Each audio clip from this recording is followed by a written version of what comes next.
Hay un tipo específico de persona que cuando era chica, si había una pelea en la casa, no se iba a su cuarto a esconderse. Se quedaba, miraba, trataba de entender qué estaba pasando, quién estaba más herido y qué podía hacer para que todo parara. Tenía 8 años, tal vez 10, y ya estaba haciendo un trabajo que nadie le pidió, pero que alguien tenía que hacer. Si esa persona te suena familiar, probablemente no necesitaste que nadie te explicara cómo funcionaba el mundo de los adultos.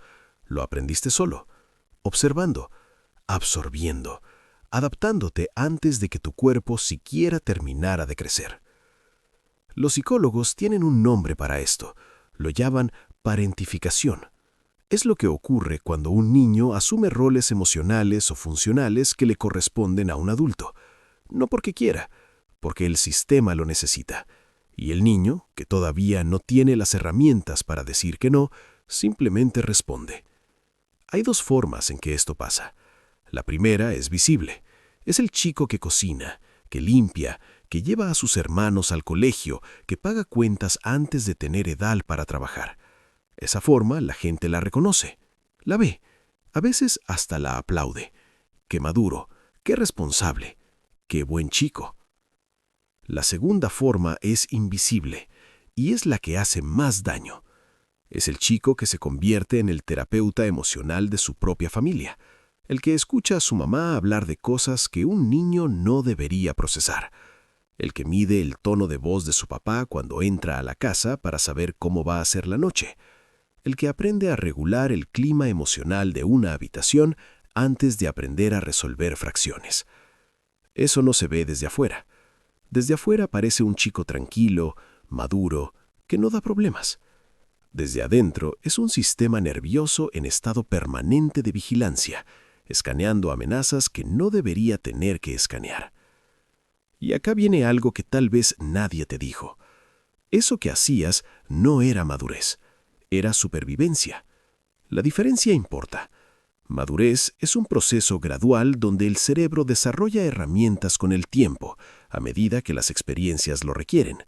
Lo que te pasó a vos fue distinto. Tu cerebro desarrolló herramientas de emergencia, rápido, sin preparación, porque el entorno lo exigía ahora, no después. Los neurocientíficos encontraron que los niños que crecen en ambientes emocionalmente inestables muestran una maduración acelerada de la amígdala, la parte del cerebro que procesa amenazas. Se vuelven extraordinariamente buenos leyendo emociones ajenas. Detectan microexpresiones que otros niños ni registran. Saben quién está enojado antes de que la persona abra la boca. Pero esa habilidad tiene un costo.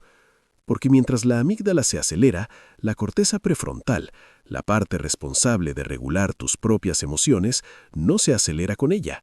Se queda en su ritmo normal.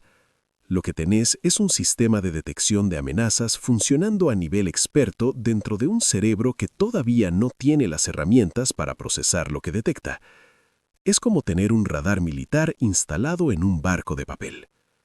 Y eso genera algo que vas a arrastrar durante años sin saber que lo estás arrastrando. Una hipervigilancia que no se apaga. Entrás a una habitación y antes de sentarte ya leíste la energía de cada persona presente. Sabés quién está tenso.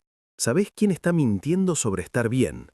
Sabés qué temas evitar y cuáles son seguros. Haces todo esto en segundos, automáticamente, sin esfuerzo aparente. La gente lo ve como intuición, como empatía, como inteligencia emocional, y en parte lo es. Pero la raíz no es un don, es un sistema de supervivencia que se activó demasiado temprano y nunca recibió la señal de que ya podía apagarse. Si alguna vez te preguntaste por qué no podés relajarte del todo ni siquiera cuando todo está objetivamente bien, por qué tu cuerpo mantiene una tensión base que no se va ni de vacaciones, es esto. No es ansiedad en el sentido clínico clásico, es tu sistema nervioso cumpliendo el turno que empezó a los 8 años y que nadie le dijo que podía terminar. Hay otro patrón que viene con esto y que es más difícil de ver. Las personas que maduraron antes de tiempo tienden a desarrollar una relación muy particular con las necesidades propias. Específicamente, aprenden que las suyas no son prioritarias. No porque alguien se los diga en esas palabras, sino porque el sistema les enseña por repetición que la estabilidad depende de que ellos posterguen lo que necesitan para atender lo que el entorno necesita primero. Y cuando haces eso suficientes veces durante los años en que tu cerebro está formando sus patrones base, deja de ser una decisión. Se convierte en estructura. De adulto se ve así. Te cuesta pedir cosas, no cosas grandes, cosas normales. Pedir ayuda con la mudanza, decir que preferís otro restaurante, expresar que algo te molestó. Sentís que cada necesidad tuya es una imposición, que si la expresás está siendo demasiado, que la forma correcta de existir es ocupar el menor espacio posible y asegurarte de que todos los demás estén bien primero. Si eso te suena, no es un rasgo de personalidad. Es la consecuencia lógica de haber crecido en un sistema donde tus necesidades eran, objetivamente, menos urgentes que mantener todo funcionando. Y hay una paradoja acá que duele de una forma particular. La persona que maduró antes de tiempo se convierte, casi siempre, en alguien a quien todos recurren. La amiga que siempre sabe qué decir, el compañero de trabajo que resuelve los conflictos antes de que escalen. La persona que en una crisis mantiene la calma y organiza todo, mientras los demás se desmoronan. Y eso se siente bien, se siente como propósito, como valor, como identidad. Soy el que sostiene, soy el fuerte, soy el que puede.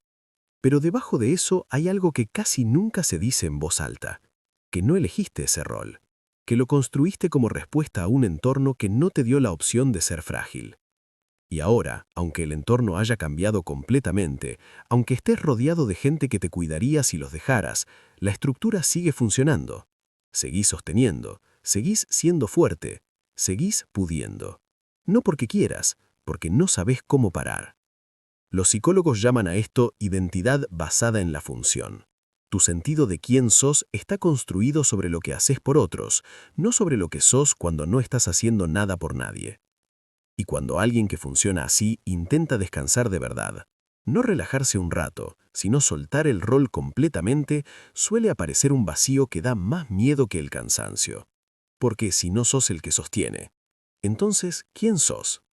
Esa pregunta es el eco más antiguo de lo que pasó. El niño que aprendió que su valor dependía de lo útil que fuera para el sistema, no recibió la información de que existía sin esa utilidad.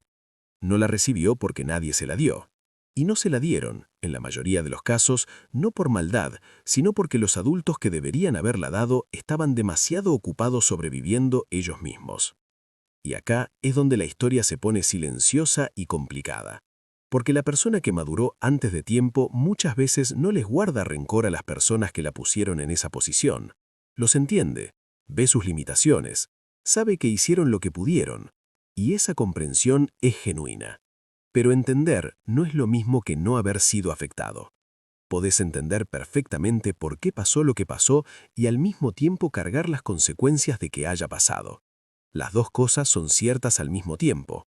La comprensión no cancela el efecto, solo le quita el villano. Y cuando no hay villano, es más difícil saber dónde poner el dolor.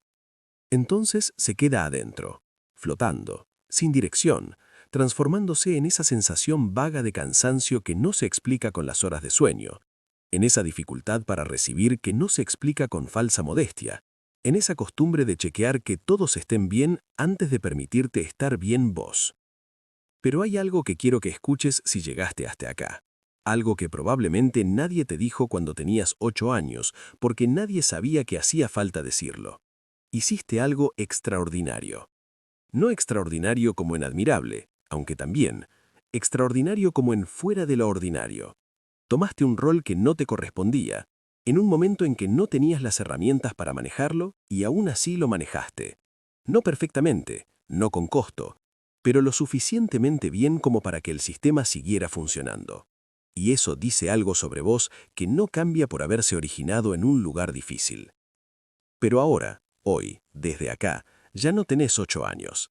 El sistema ya no depende de que vos lo sostengas, y el rol que te salvó entonces no tiene por qué ser la estructura que te define ahora.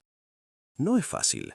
Soltar un patrón que lleva décadas funcionando se siente como soltar una parte de quién sos. Porque en cierto sentido lo es, pero la parte que queda cuando soltás eso no es vacío. Es lo que siempre estuvo debajo, esperando que terminaras de cuidar a todos para finalmente poder aparecer. La mayoría de las personas aprenden quiénes son durante la infancia, porque les dieron el espacio para explorar eso. Vos estabas ocupado manteniendo las cosas en pie. Eso no significa que no sepas quién sos. Significa que todavía no tuviste el tiempo de averiguarlo sin la presión de ser útil. Ese tiempo puede empezar ahora. No con un evento, no con un anuncio, solo con una decisión silenciosa de que el niño que sostuvo todo finalmente puede sentarse. No porque ya no le importe, sino porque ya hizo suficiente.